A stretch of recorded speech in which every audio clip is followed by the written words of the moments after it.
So now let's take a look at how we might solve some equations that have fractions in them that we refer to as rational equations. So let's consider having something like x over 4 is equal to, say, 7 over 2. Well, what we want to do with these sorts of equations is we want to try and essentially remove the fraction to begin with. And we want to look at closely at these denominators that we have, this 4 and this 2. And to remove these fractions, what we want to do is we want to multiply this whole equation by the lowest common denominator that we have. And the lowest common denominator is going to be the lowest number that both the 4 and the 2 divide perfectly into. In this case, our lowest common denominator is 4. So what I want to do here is I want to multiply this entire fraction here by 4. And that means I have to multiply each term within this fraction by 4. So it means this 4 has to multiply the x over 4, and the 4 has to multiply the 7 over 2. So when we do that, what we'll have here is this 4 will multiply the x over 4, so it'll be 4 multiplied by x, and that'll be divided by 4. And then when the 4 multiplies the 7 over 2, this will be 4 times my 7, all divided by 2. And what this now allows us to quickly see here is we can start cancelling out. So we can see that 4 divides by 4 once, so these two will actually cancel each other out. So we'll have 1x over 1, which is just x. And this 4 divides by 2 twice. So essentially this will be 2 over 1, which is just 2. So we'll have 2 times our 7. So we can write that now. We've got 1 times our x, or just x, is equal to 2 times our 7. And when we do our 2 multiplied by 7, we find that our x is equal to 14. And we can just quickly check to make sure that's correct. Is 14 divided by 4 equal to 7 divided by 2? Well, 14 over 4 has a common factor of 2, so take the 2 out, will be 7 over 2. So yes, it does equal 7 over 2.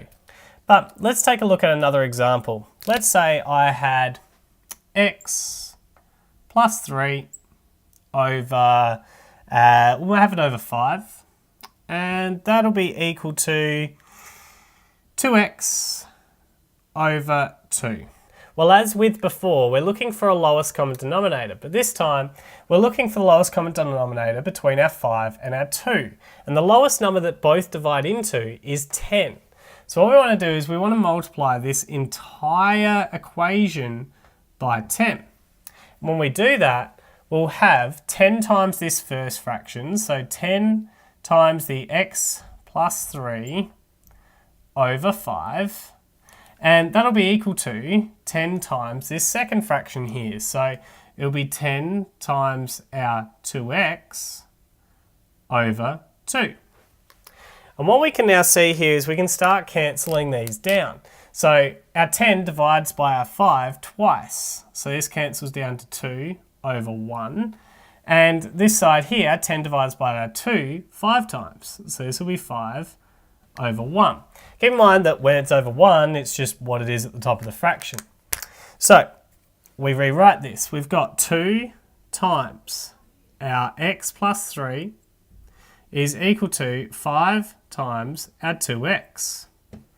So when we expand this out now, we've got 2 times our x, which is equal to 2x, 2 times our 3, which is equal to 6, and that'll be equal to 5 times our 2x, which is 10x. And let's just take away this equal sign. I don't want two equal signs on the one line. But what we now do is we now need to solve by getting the x's on one side. So I'm going to subtract 2x from both sides. So on the left-hand side, when I do that, I'll be left with 6. And 10 take 2x will be 8x. And then I want to divide both sides by this 8. And I'm going to show my working steps here just so you don't get lost. So I'm going to divide this side by 8 and this side by 8. So when I do that, 8 divided by 8 will cancel out. So we're just left with x, but I'm going to write that on the left-hand side this time. And 6 divided by 8, well, that simplifies to 3 over 4, or 3/4, so 3 over 4. So my x value here is equal to 3 over 4. So what's really important here when we're solving rational indices is we're looking for the lowest common denominator, and we're going to multiply the whole equation by the lowest common denominator. Now, you might eventually notice or be told about this cross multiplication method that you can use with these particular types of equations. And that's because these are a very special case.